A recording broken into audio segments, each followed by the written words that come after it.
Madame Hélène has confirmed the surprise appearance of her husband during the intermission of her show. And as expected, she... Monsieur Hastings, there is something troubling you? If I may speak freely. You do not have to ask my permission. This is all very overwhelming. We seem to be taking one step forward and two steps back. I can understand your confusion, but you cannot allow it to consume you and your emotions to take charge. Easier said than done. I just... Oui, monsieur? Must you be so hard on her? I presume you refer to Mademoiselle Farquhar. You talk about emotions not taking charge. She is a suspect in a murder investigation, not a guest at afternoon tea. If Mademoiselle Farquhar is more important than discovering the truth and finding justice... I would have thought you would know better of me by now. I'm sorry, but I don't agree with how you spoke to her. When it is your investigation, you will have the authority to conduct your questioning how you see fit. Until then, I will continue in a manner that has and continues to bring criminals to justice. And I'll just keep my opinions to myself. Let us focus on the case. What do we know about Mademoiselle Warbeck's relationship with the deceased? Mr. Christensen suggested she had romantic feelings towards Irene, but she was just another of her pawns. She cleaned the master key to hide Mademoiselle Court Smythe's actions, but perhaps she then became worried about her own involvement. You think she could have killed her to stop the truth coming out to the trustees? Which would in turn ruin her career. It is certainly a possibility.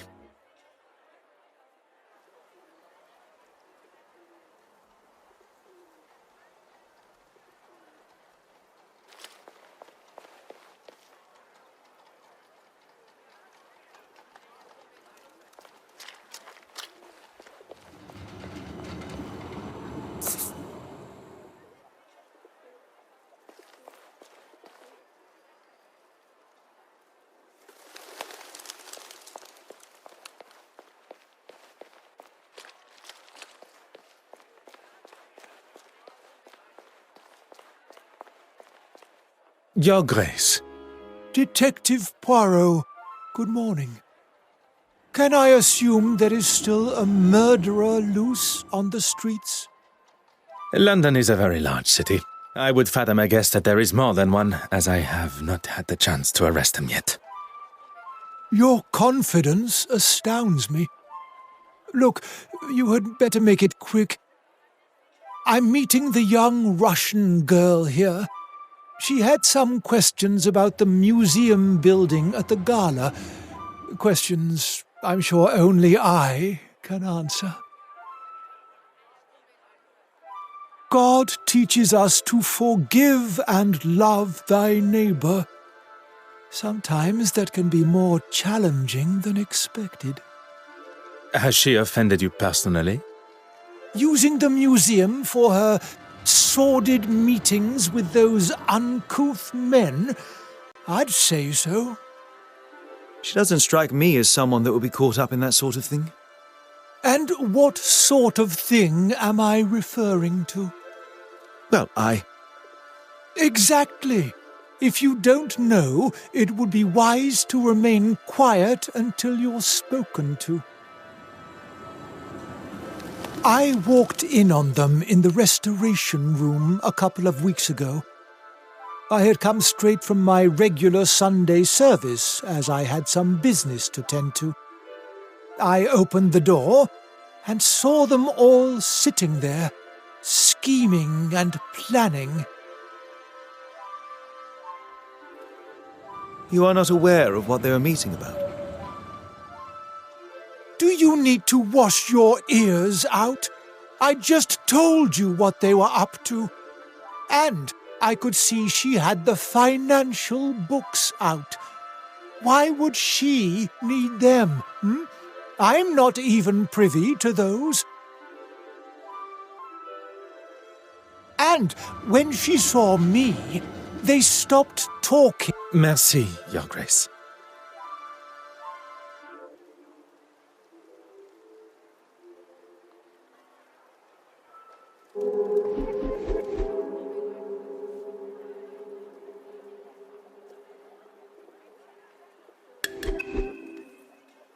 Go on, then. You make it sound as though it is I that has a problem with her. Forgive me, have I misinterpreted? If you cannot even understand what I have to say, how will you ever understand what Jesus and his Father in heaven require of you? That is perhaps a matter best discussed at a later time. What I wish to know now is about you and Mademoiselle Warbeck. There is no need to lose one's temper, Detective. The Lord tells us... Your Grace, please.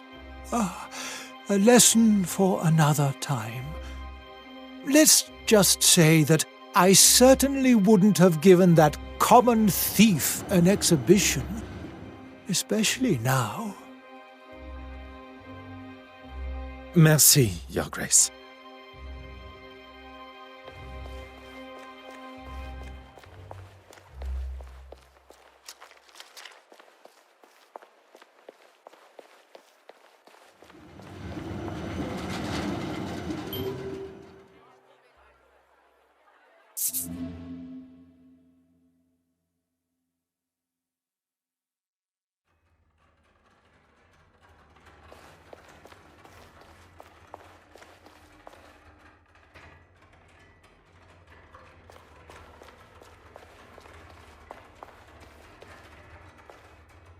Mademoiselle Warbeck, if you have a moment. I'm actually rather busy. Is there any chance you could come back later?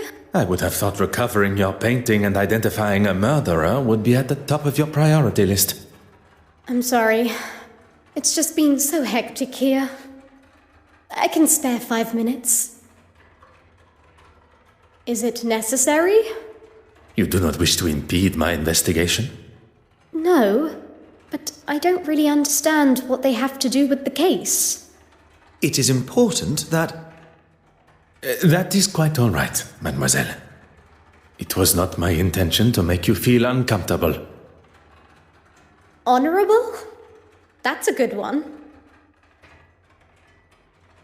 I get the sense you two spend your time butting faces. Butting heads. Oui, butting heads. It would be easier to say what we do agree on. I don't know what he has against me. I didn't like one of his suggestions for an exhibition, and since then he's made it pretty clear he wants me gone. Usually after an exhibition, the artist's work would be returned to them. But on this occasion, that is not an option.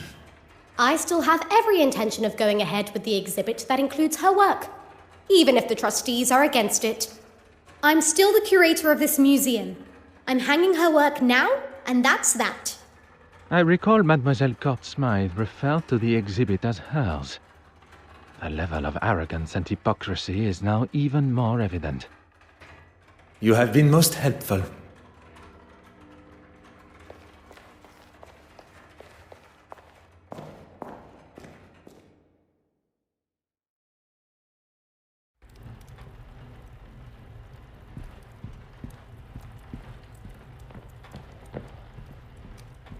Ah.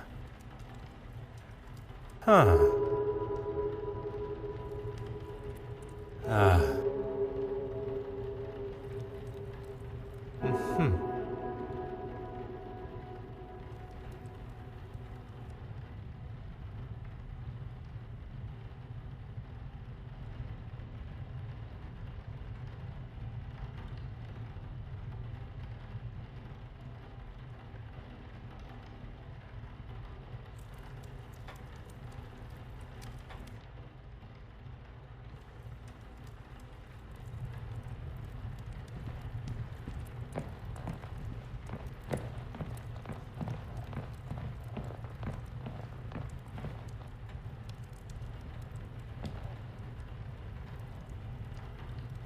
Oh.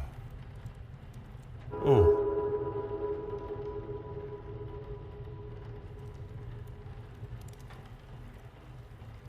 Oh. Aha.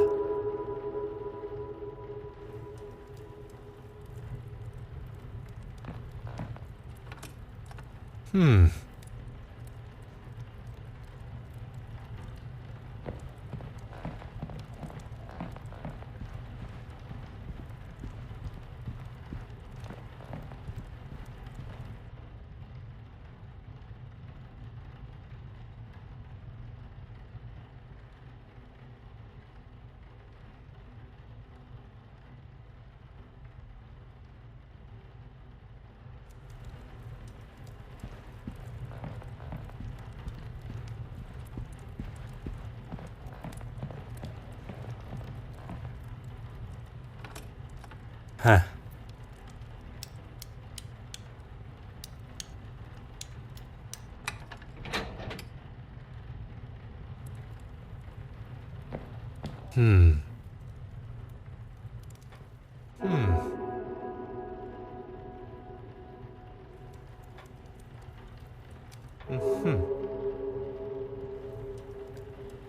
Aha.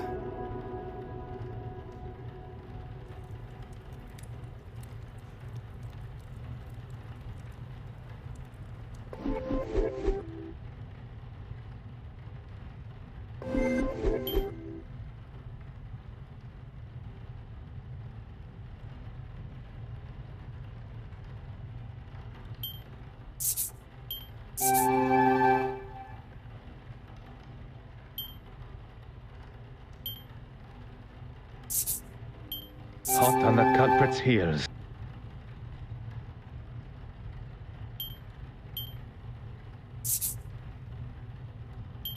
Some would say a lucky guess. I would say...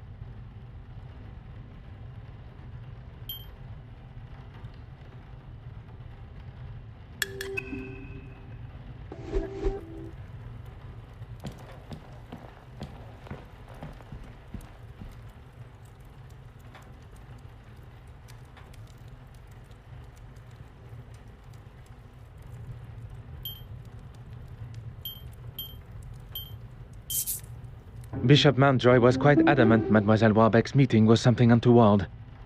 Although I believe anything she does, he will likely look upon negatively. To have a young woman undermine him in front of the other trustees would have been the ultimate insult. He allows his personal feelings to accentuate his cynical side, instead of allowing facts and evidence to show the truth. As Mademoiselle Warbeck was doing nothing detrimental to the museum. In fact, quite the opposite with her attempt to modernize it. Like...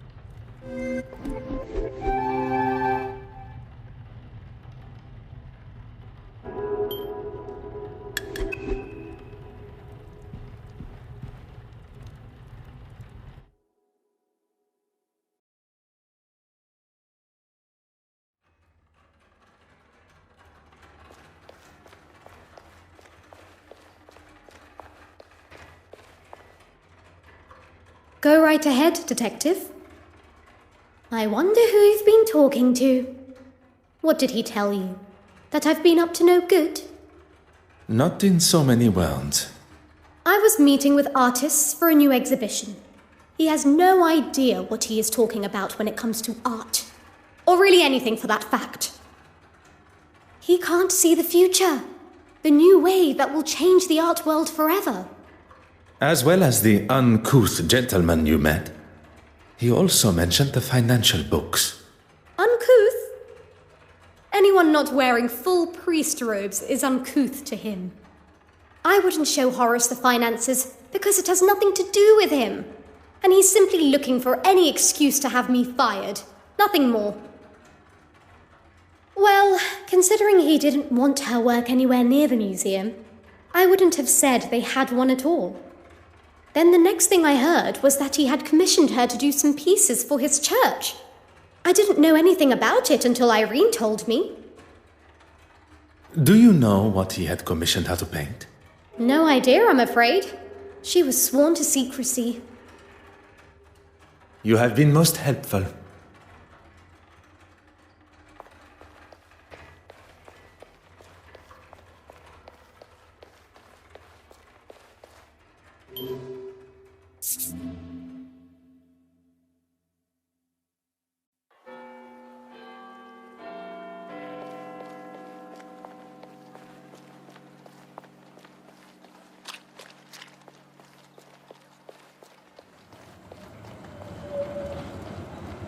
Go on, then.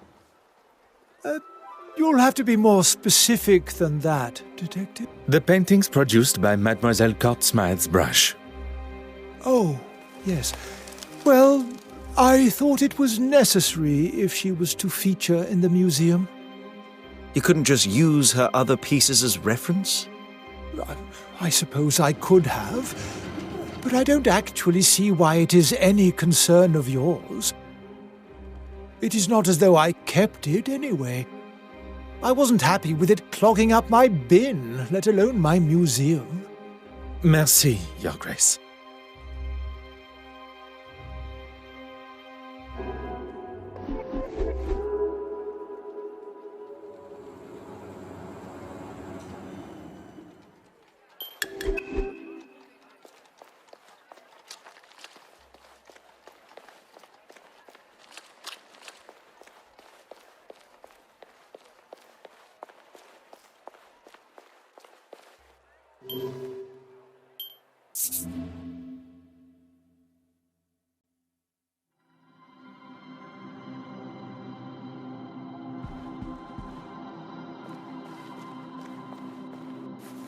Ah.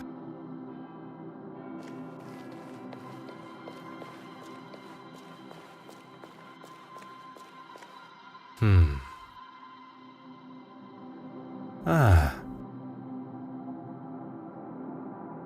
Huh. Oh.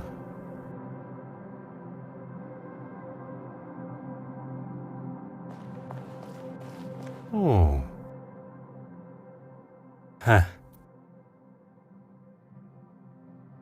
Aha.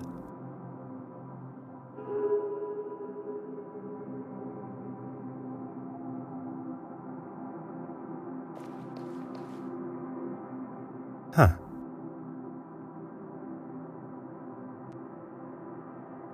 Oh. Hmm. Hmm.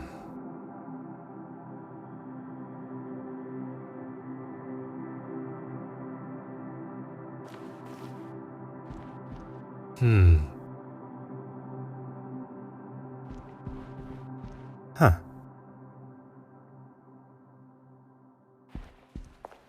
Oh.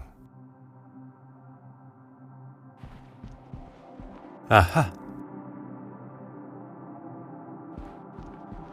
Oh.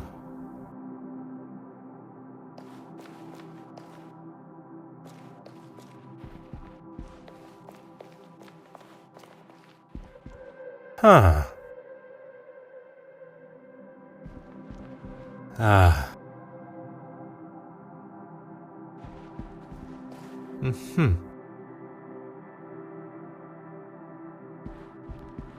Huh.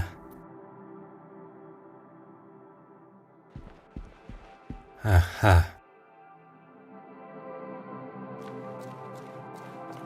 Ah.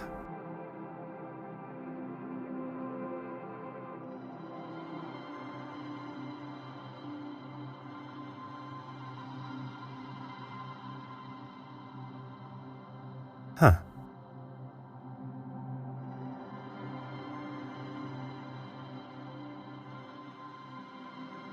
Oh.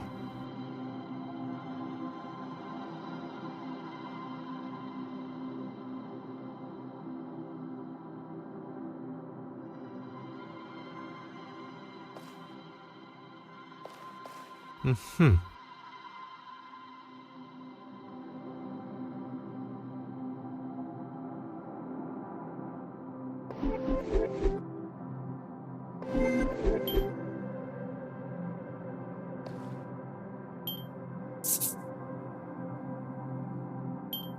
I should not be surprised by my own skill.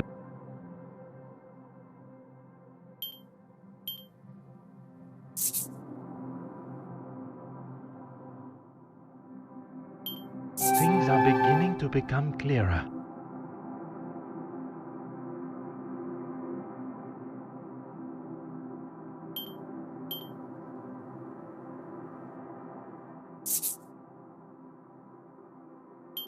Another success.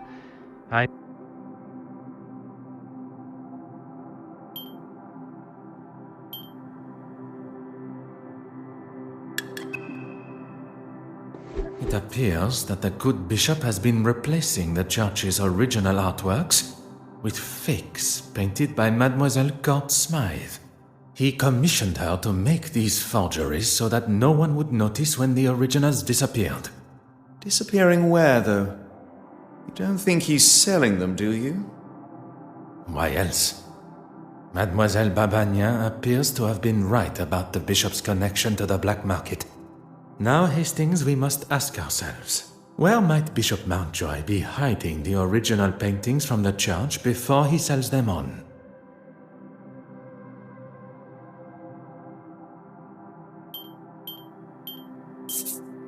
We must gain access to the space behind the confessional.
Why don't you have a look first?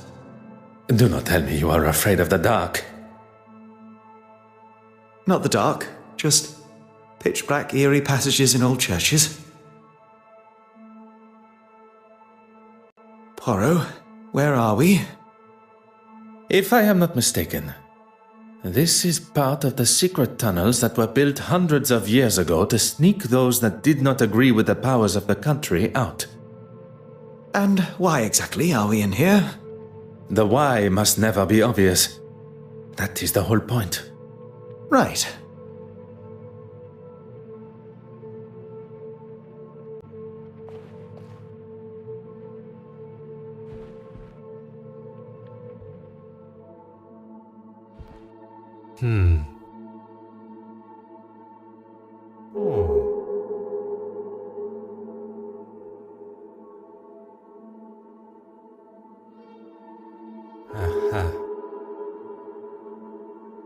We have our third forgery. There is evidence of a much more modern painting on the back of the canvas. Thank goodness. Don't know how I would explain finding the original in such a state. Bishop Mountjoy must have discovered the painting that he received from Mademoiselle Court Smythe was one of her forgeries. And lashed out. Now it makes sense. He's been using this room to store his own private art collection. I can pick... What I find most unfortunate is that not only does he deprive the world of beauty and joy from seeing these works, but he also keeps them in such dark and dank conditions, the old fool. He's even having to light his candle clock to keep from drifting off down here. Such a waste, don't you think, Poirot? One's opinions are now worth listening to. I was only voicing my thoughts. You have thoughts beside those of Mademoiselle Farquhar? Really, Poirot? You still think so little of me? When one exclaims such regard for a suspect in a murder investigation, it is hard not to think any other way and comment so. You may not be so accustomed to the idea of showing, or at least having, some form of empathy for our fellow man. There is a difference between empathy and lust. And there is a difference between commenting and being rude and obnoxious. I was not expecting Monsieur Hastings to be so sensitive on the matter. Perhaps this conversation is best saved for when we are not trapped together. What was that? Oh, just the bishop's candle clock. I don't know about you, but I've had enough of this place. Let's get out of here. What are you doing, Poirot? S'il vous plaît, un moment. The bishop's candle clock has forced me to question everything of the murder scene that I previously thought I knew. We must return to Mademoiselle Court-Smythe's apartment. Perhaps that is a job best left for you, by yourself.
Aha. Oh.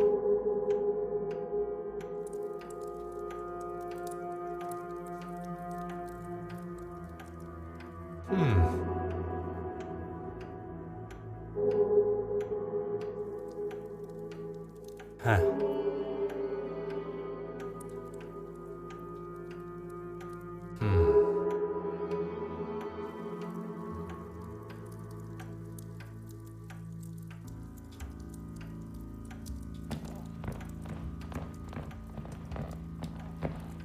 Ah. Huh.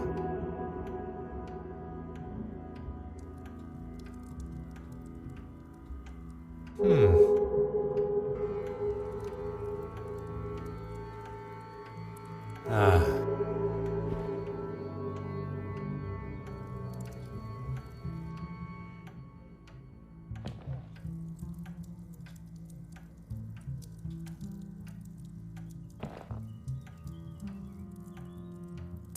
Oh.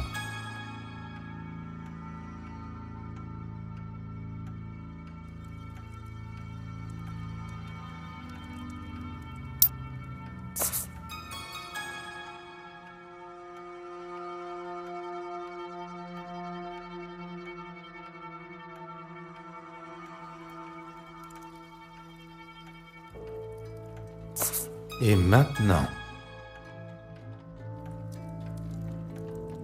Oh.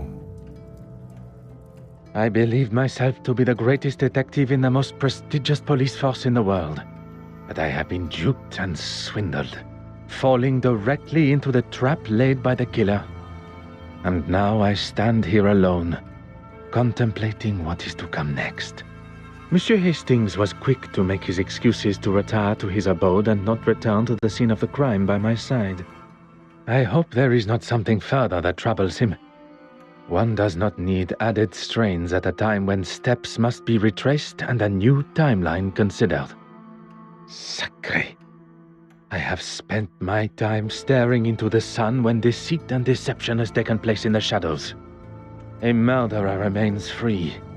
But the truth of the fire eludes Detective Erscule Poirot no more, and soon neither will their identity.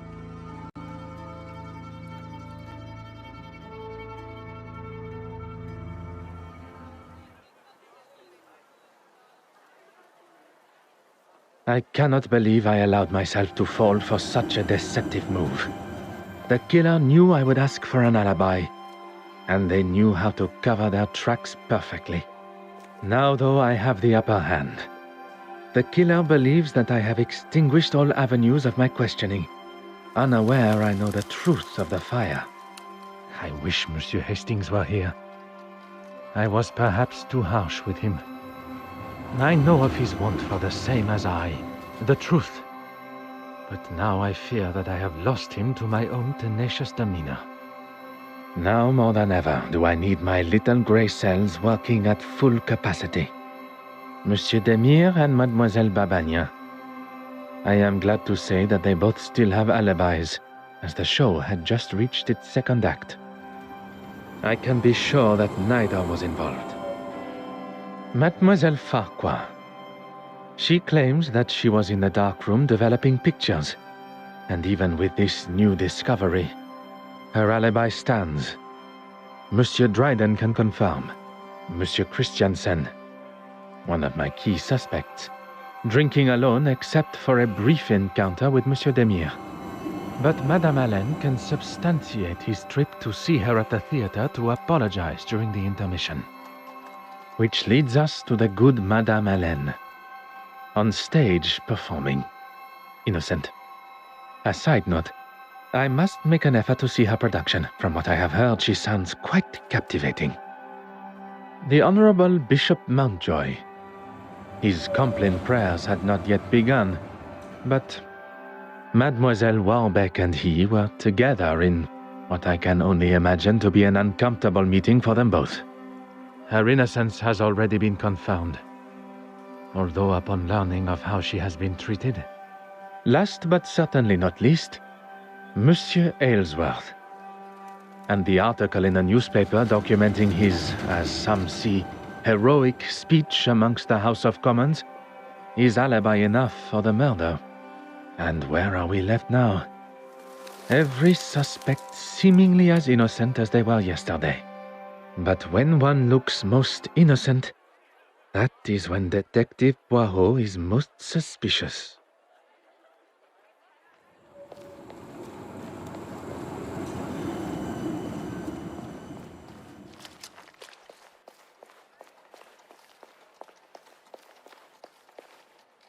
Finally, a face I can trust.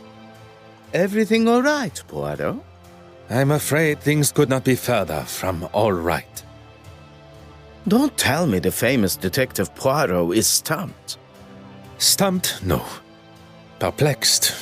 Oui. Perhaps you can be my perfect distraction. I may not be the celebrated doctor that my father hoped for, but I still like to keep up with recent medical journals. And what is the latest discovery?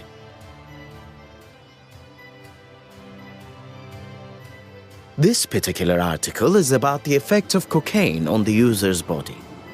I thought I liked to have a good time, but that drug, too much for me. What makes you say that? I wouldn't want my heart beating at the speed of a locomotive. Here, read for yourself. I haven't actually. I gave him my office telephone number and said he could call anytime, but not a peep. You sound surprised. He probably wants to keep his health issues out of the public eye. Hence me offering to help, but he seems to be just fine, surprisingly. Do you think there is a chance he could have faked it all? How those little gray cells of yours work sometimes. Amazing! Please, my friend. You're serious? Don't know why, but I suppose he could have. At this point, anything is a possibility. I think a visit to Monsieur Aylesworth at the Royal Society of Art is in order. Mademoiselle Babagna, a pleasure as always. Good morning, gentlemen. I'm afraid my pleasantries are to be cut short this morning. I have a most pressing matter.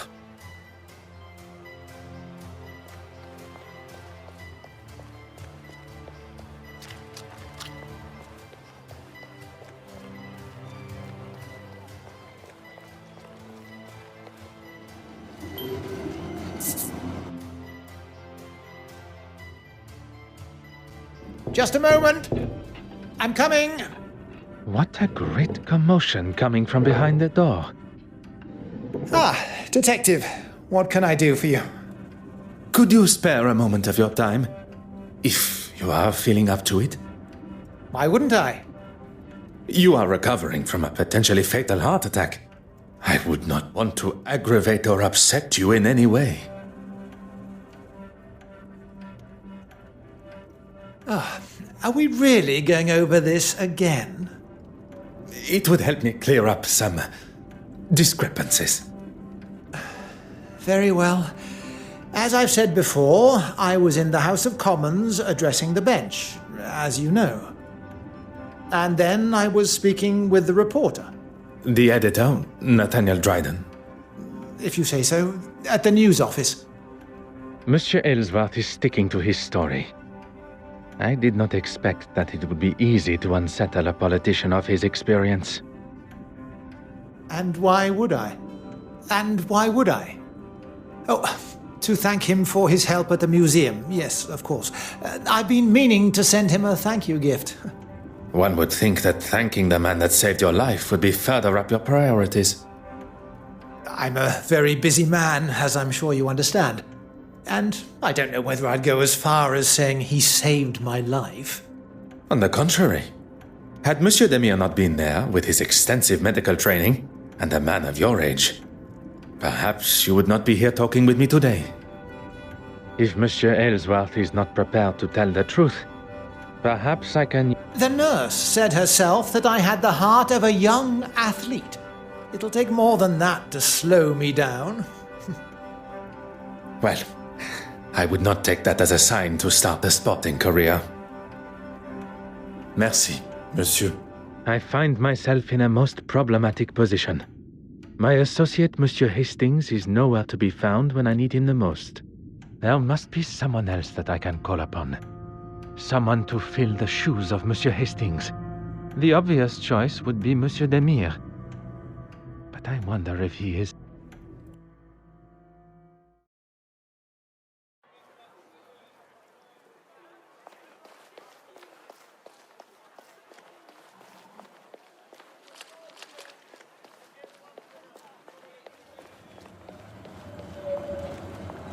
Good morning, mademoiselle. My apologies for my earlier departure. That's quite all right. Mr. Demire informed me of the facts. The case has taken a direction I had not foreseen, and it now leaves me.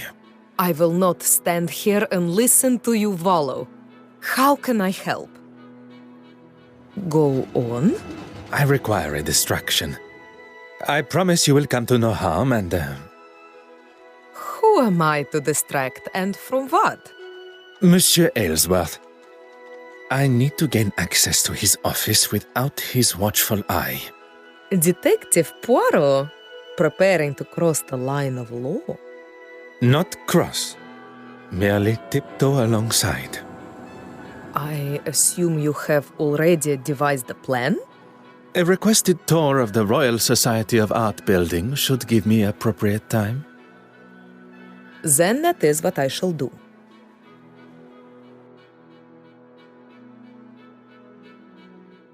The door has been left ajar, exactly as required. I could hear Monsieur Aylesworth fumbling around behind his door on my last visit, and combined with his hesitation to open his door to me, I can presume he had something he did not want Detective Poirot to see.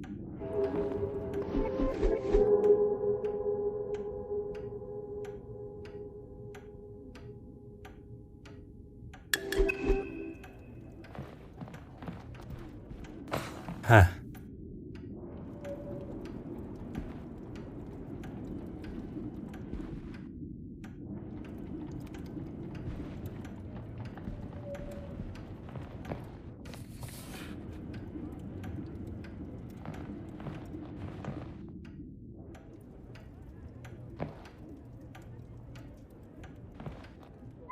Ah.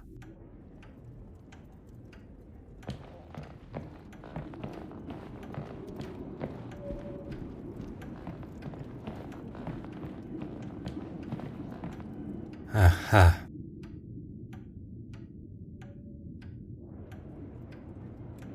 Oh.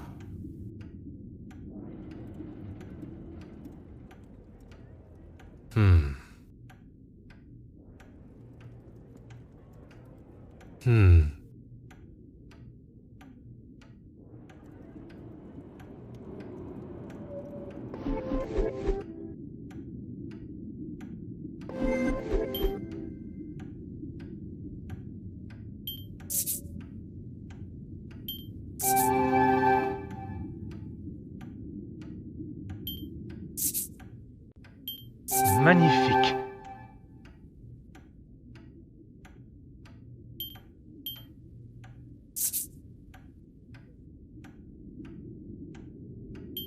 I should not be surprised by my own skills of...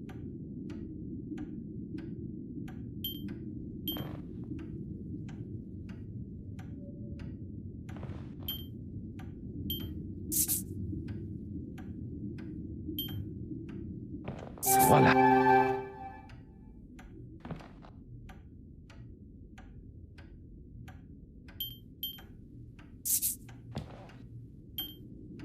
Come, my little grey cells.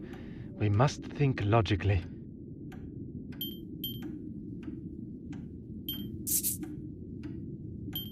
The pieces of the puzzle are...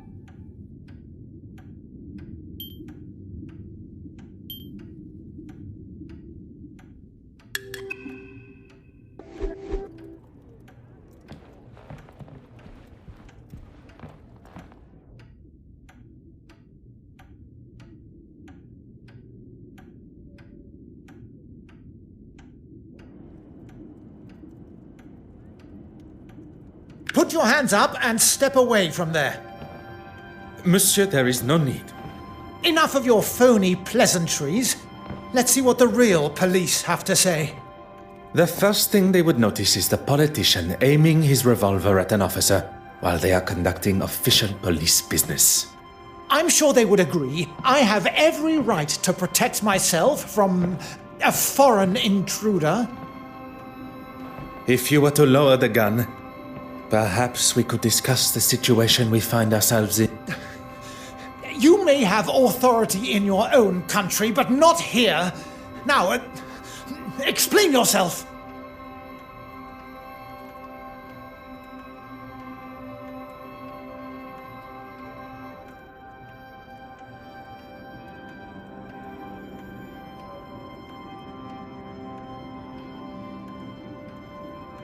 You don't know what you're talking about.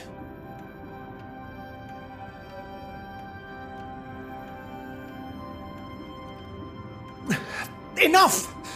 I need a second to think about all this. How has it all come to this? No, it's not my fault. It's... It is not too late. Your intentions were good. Scotland Yard will look sympathetically at... If you had just left that fool Hardwick to it, we wouldn't be here, and I wouldn't have to do this. I have done nothing but remain honorable to my oath to uphold the law. It is Monsieur's choices and actions that have brought us to this point, and he must accept responsibility for what is to come.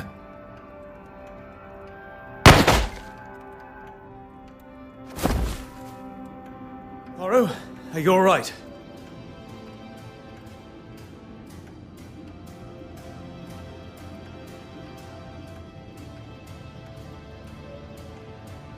All the better for seeing you, Hastings. I was worried I was going to miss him. Your timing and accuracy could not have been more perfect. What do we do now? We take our leave. And what about him?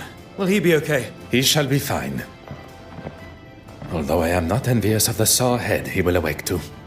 Come, there is much to tell. Behind the bookshelf. But I never...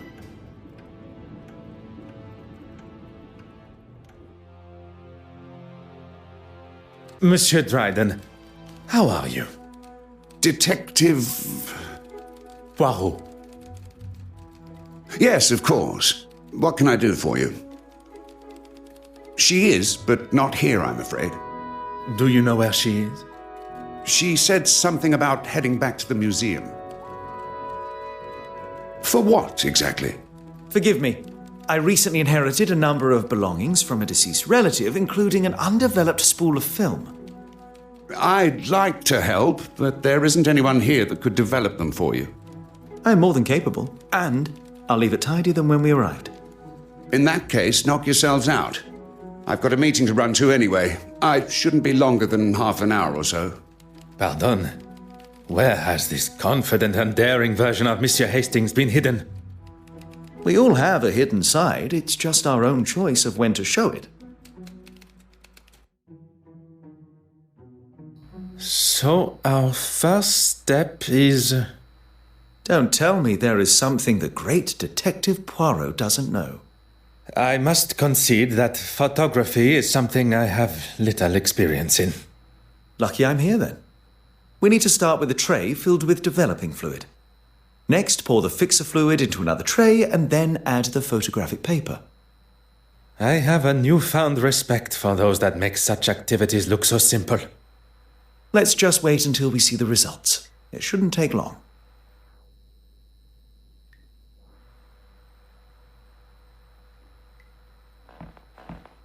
아하.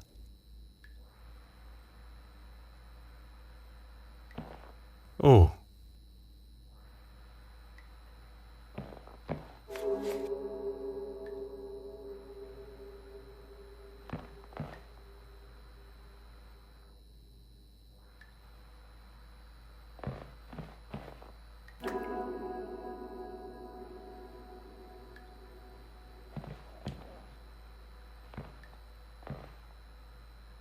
Huh.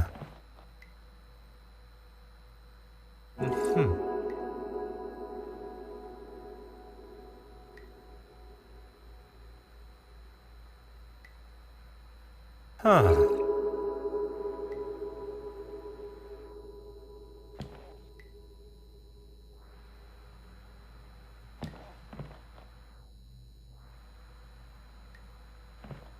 Aha.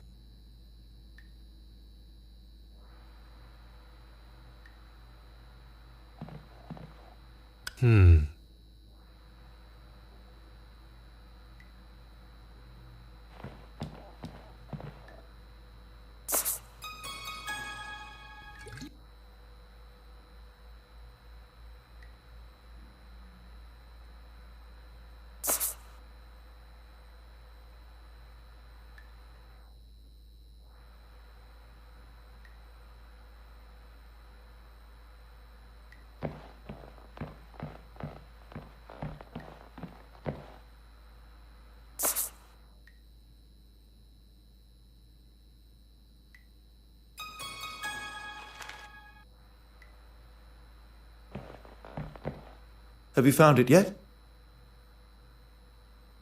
You want the photographic fixer? And how would one know it from another? It smells like ammonia. Handy, I suppose, when you can't see much in here.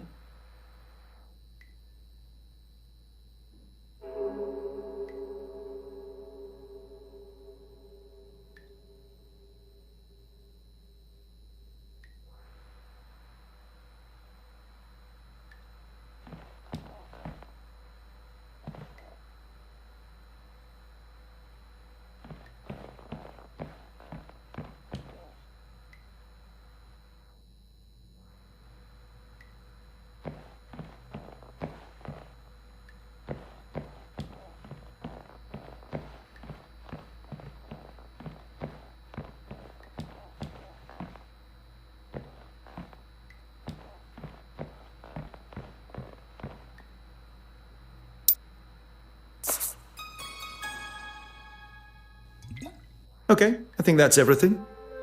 Oh. Is there a problem? There shouldn't be, but there must be light coming in from somewhere. Is that not the point of a dark room?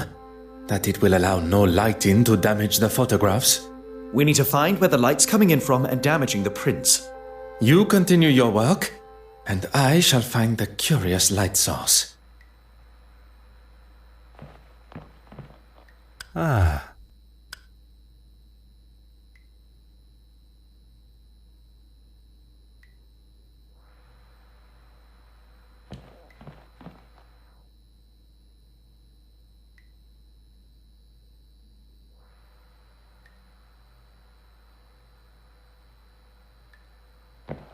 Monsieur Hastings, I'm in the middle of I'm afraid. We've already been over this, Poirot. I don't want to argue. I have no intentions of continuing our previous conversation. She didn't steal the painting, though. We know that. Her guilt in Mademoiselle...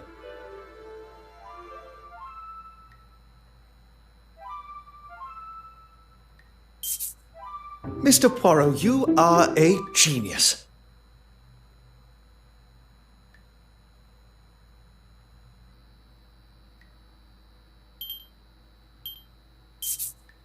Mr. Poirot, you are a genius.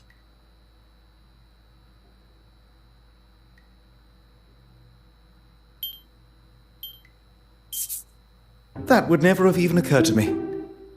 Look, this photograph is just about finished.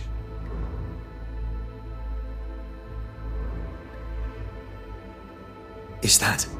It appears so. And what has she got in her hand? That can't be the same cigarette case. The cigarette case that was taken from Mademoiselle Farquhar's luggage on our voyage here. It appears Mademoiselle Farquhar had a much closer relationship with Mademoiselle Court Smythe. I would say they... Cousins. Oui, monsieur. Hastings, I must thank you. For what? Allowing myself to be enticed by Miss Farquhar's feminine nature. For saving me from whatever Monsieur Aylesworth and his revolver had planned. If it wasn't for me licking my wounds, you wouldn't have been there alone in the first place. And if you were, and not at the Court Smythe estate, we would never have made such revelations. You are one of the most honest and authentic fellows I have met. You cannot allow a misguided moment of red-blooded male instinct to taint that. You have never let yourself fall to the wicked ways of the fairer sex. No, and that is a day I cannot even fathom.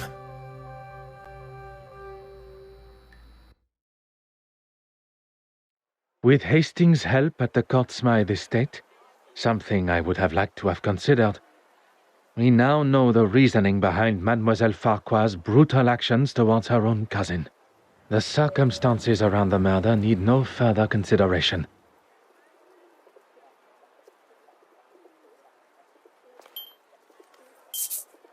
A moment of peace before one's little grey cells must ponder how Mademoiselle Court Smythe made it from the museum with the painting in tow. Ah yes, Hastings had something for me. An invitation to Mademoiselle Court Smythe's exhibit. Even after the truths of her crimes and personal betrayal, Mademoiselle Warbeck still feels it within her for a final send-off. Perhaps Mademoiselle did not leave with the painting at all.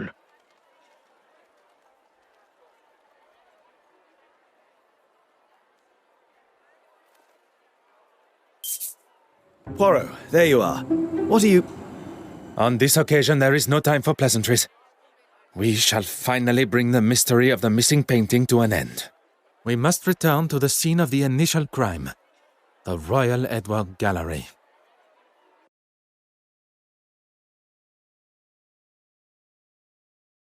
Is everyone present? Please ask them to convene in the exhibition room. Is there something you're not telling me? All will be revealed.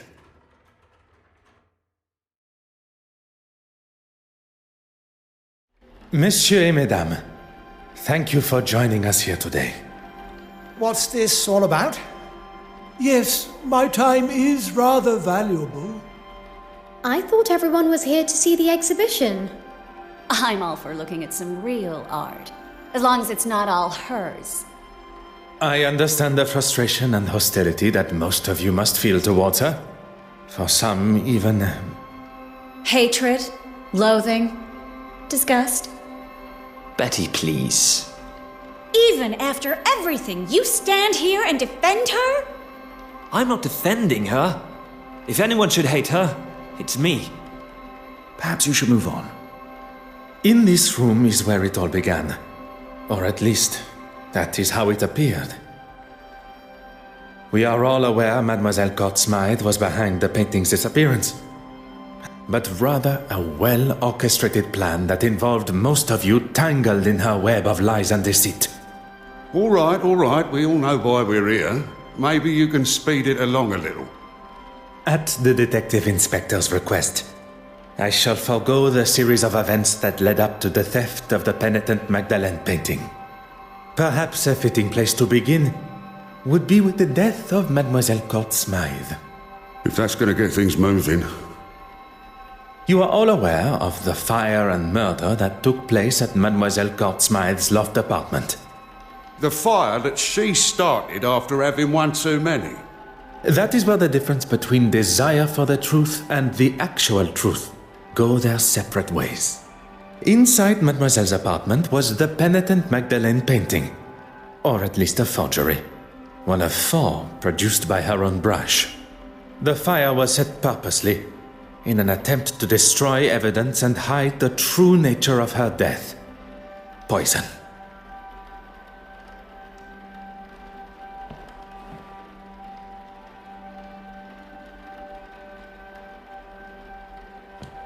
You know where the painting is, and who killed Irene.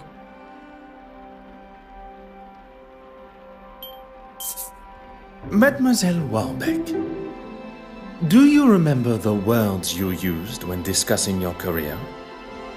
No, I mean, yes. You're taking it out of context.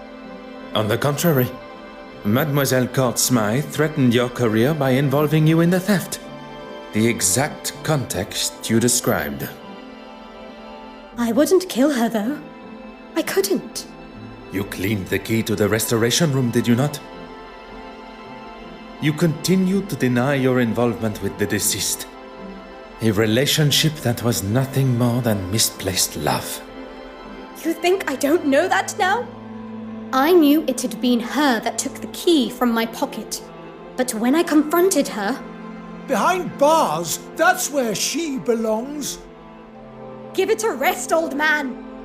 She can't speak to me like that.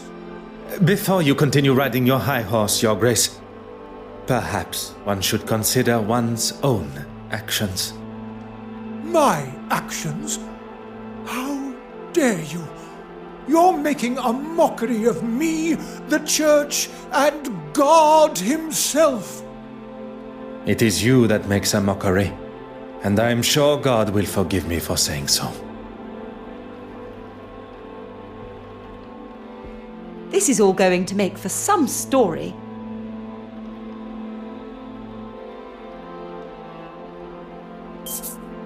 Deals were hatched, forgeries were created, and promises were broken. Mademoiselle Court Smythe used a mask of deception and authenticity to betray you all. She allowed for you all to see and know only what was necessary to complete your part. Except for one. As much as I'm enjoying this show, any chance we can get to who killed her? You shall have to wait only a moment longer. As there was only one accomplice left, and perhaps the most important. Not only her aid in the museum, but in the construction of the forgeries.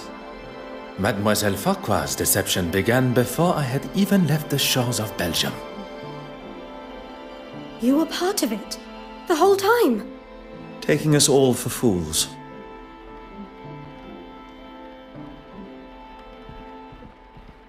I have dedicated my life to serving God. I have no need to be involved in any of this.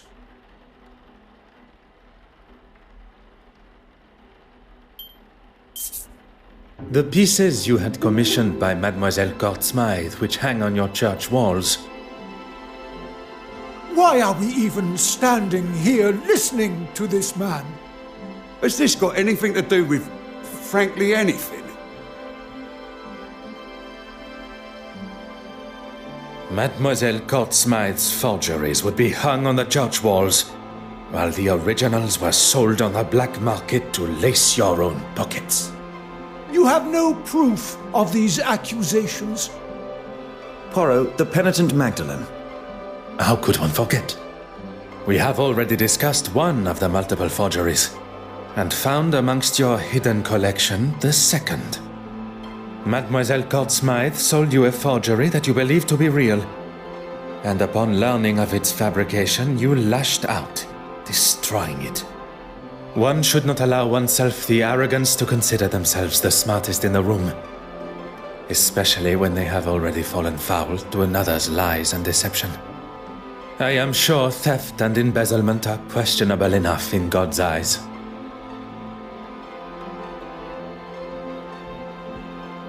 I know things got out of hand, but it was you that broke into my office in the first place.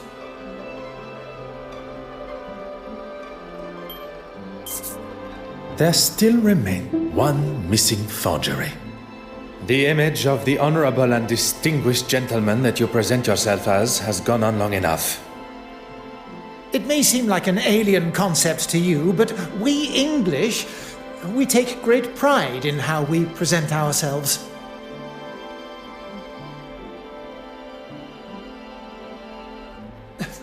How long are we going to entertain this man's twisted fantasies? Poirot, can we move this along? While searching the main hall for clues, a snuff box was found, full of cocaine. And after speaking with my good friend, Monsieur Demire, about the effects of cocaine on the human body, Recent studies have discovered that the use of cocaine and other such stimulants can put a tremendous strain on the human body, including an increased heart rate. Preposterous! I would never do that. your heart attack became the perfect distraction, while Mademoiselle Court Smythe was able to slip into the exhibition room and remove the painting from the wall.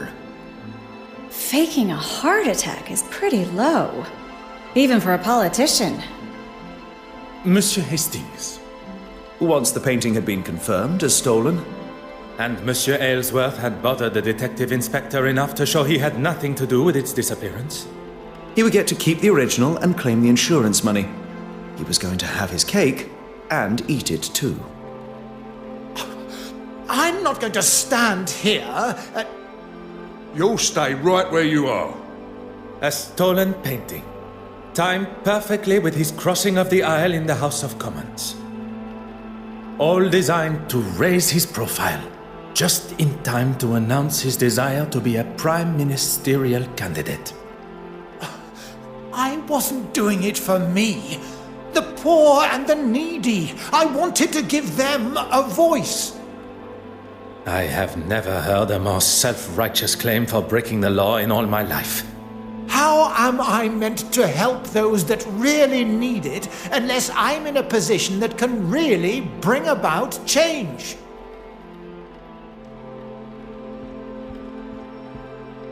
Haven't you caused enough damage?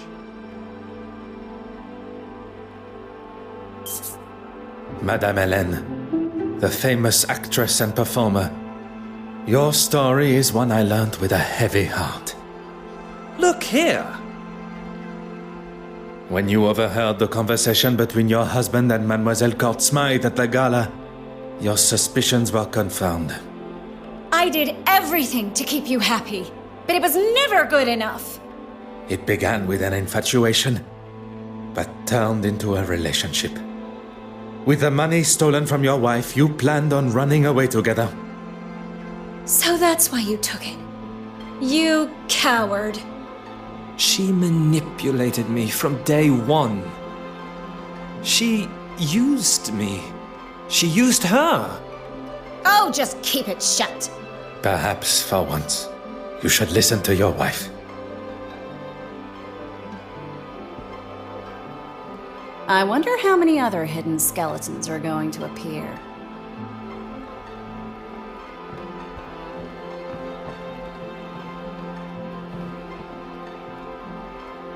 It all ends here, where it began.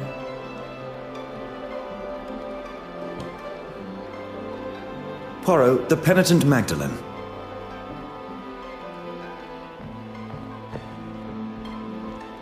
I know you have a flair for the dramatic, but I do have a job to do.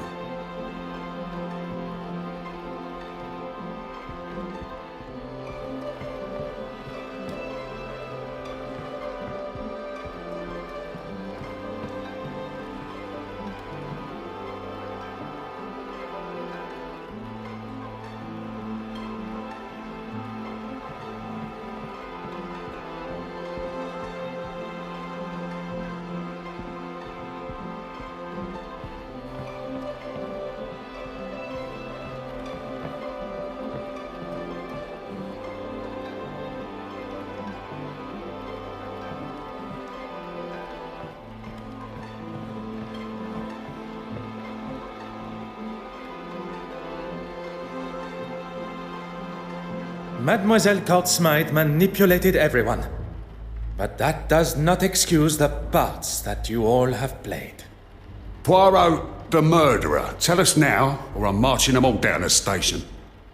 Of our suspects, all guilty in some form or other, only Monsieur Christiansen, a lover, jilted and tossed aside from a life promised together. Mademoiselle Warbeck, another that was promised her heart only to become a second, caught in Mademoiselle's web. Monsieur Aylesworth, anger that a foolproof plan backfiring. Bishop Mountjoy, a third, sold the idea of an original painting, livid at the thought he had been tricked. Mademoiselle Farquhar, trapped in a partnership where you did not receive what was owed to you. All with motive, but lacking opportunity. Until the realization that someone had used a timer to set the fire. Isn't that right, Mademoiselle Farquhar? Our true relation to the deceased. Cousins, standing to inherit her entire family estate. You don't understand. It wasn't like that. You decided to poison her with potassium cyanide, a chemical often found in photography development, via the cork of a bottle of champagne. Wearing an almost identical hat to the deceased, you were able to disguise yourself as her and be seen by the neighbor, leaving her body lifeless in her own apartment. You tried to cover your involvement in both the forgeries and the murder by destroying any evidence. Incredibly clever. Your nefarious plan setting the fire almost tricked even I. Did you really just praise her for starting a fire? On the contrary, it was the deception behind the fire. A timer was used, allowing for Mademoiselle Farquhar to be seen in her office as she slipped in and out of the darkroom window. I didn't want to kill her.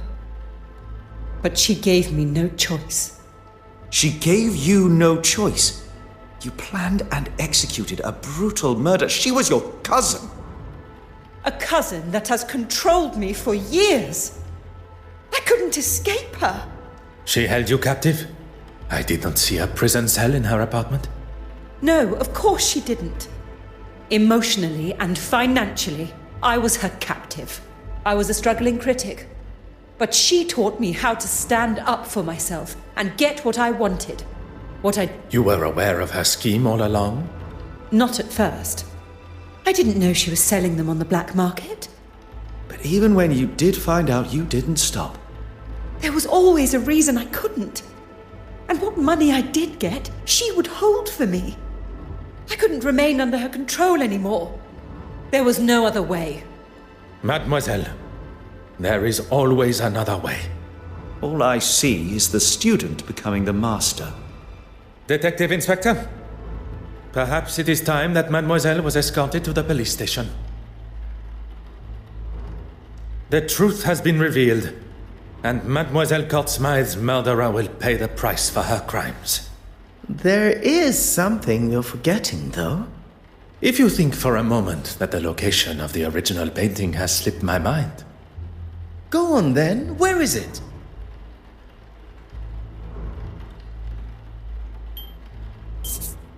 In this very museum.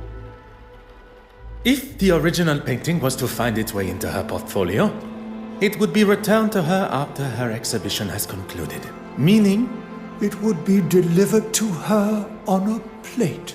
Exactement. She prepared one of her picture frames and made sure it would be in the restoration room. What on earth is he doing? You've got to be kidding me.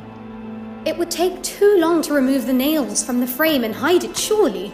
The nails were sewn down, creating the illusion of being used correctly, when in fact the backboard was easily accessible.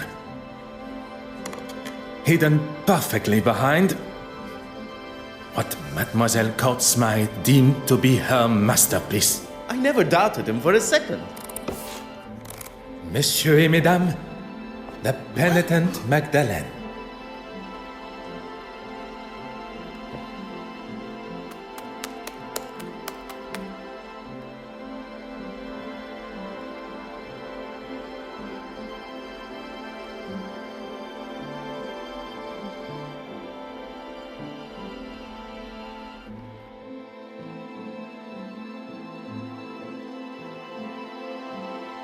Well, detective, you've solved both the theft and murder. I am rather impressed. Finding the murderer and solving 2 thefts would have been far more impressive. 2 thefts? You already have another case? You have forgotten Mademoiselle Farquhar's missing cigarette case. Oh, of course. Do you think Miss Farquhar lied about it going missing after all? Mademoiselle Farquhar is far from an honest woman. Lies, but if her motive was indeed to fake theft and claim the insurance money, she would surely not have left it lying where Mademoiselle Babagnan claimed to have found it. Mademoiselle Babagnan's motive is now clear. How she pulled off such a cunning theft still eludes me. Something Hastings said has my little grey cells fired up. Nothing is ever quite what it seems. I suppose we are all forgeries or counterfeits in some form or other. Could Mademoiselle Babagnan have pulled the wool over my eyes in a similar way? I must return to the evidence from the ship with this new perspective.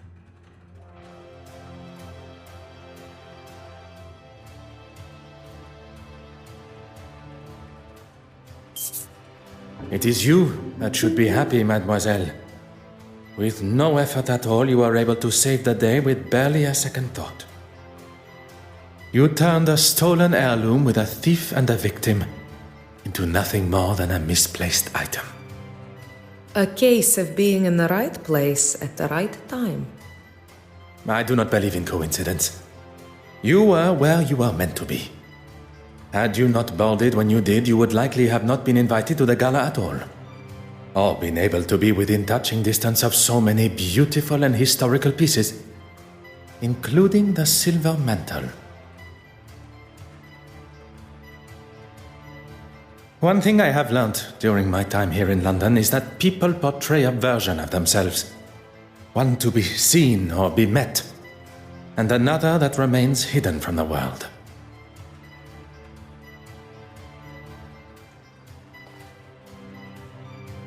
What are you trying to say, detective?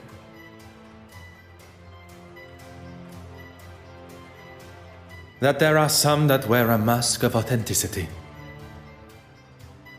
That perhaps, under different circumstances, I would have had the pleasure of meeting a different Mademoiselle Babagnan.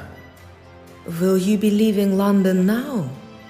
There are a few small matters to settle before I leave. Mademoiselle Farquhar is now in the hands of the Scotland Yard, where she will stand trial for her crimes.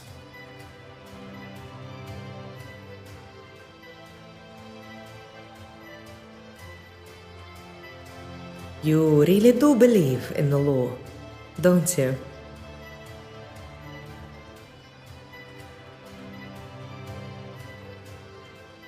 If you do not believe in the law, madness and lunacy will ensue. And everyone should be punished for their crimes? I believe that we should be held accountable for our actions. No one man is above the law. Or woman. And you, mademoiselle? Are you to leave London? There's nothing more for me here. I hear Paris is quite beautiful. Perchance our paths should cross again. Perhaps, under those different circumstances. I look forward to it, detective.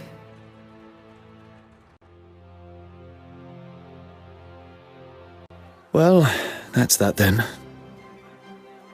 Oui, monsieur.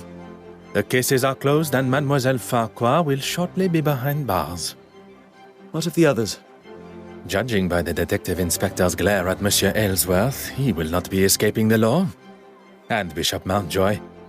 Once news spreads of his connection with the black market, I would question his attendance come the Sunday service. I was hoping at least someone would get a happy ending. Monsieur Hastings, you have been by my side throughout this investigation. Without you, the guilty parties, would not be facing the consequences of their actions.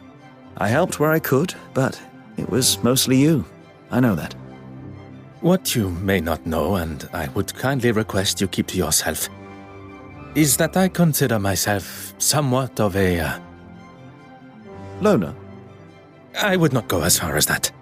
But it appears you understand my sentiment. Good thing I was around to save you from the gunman.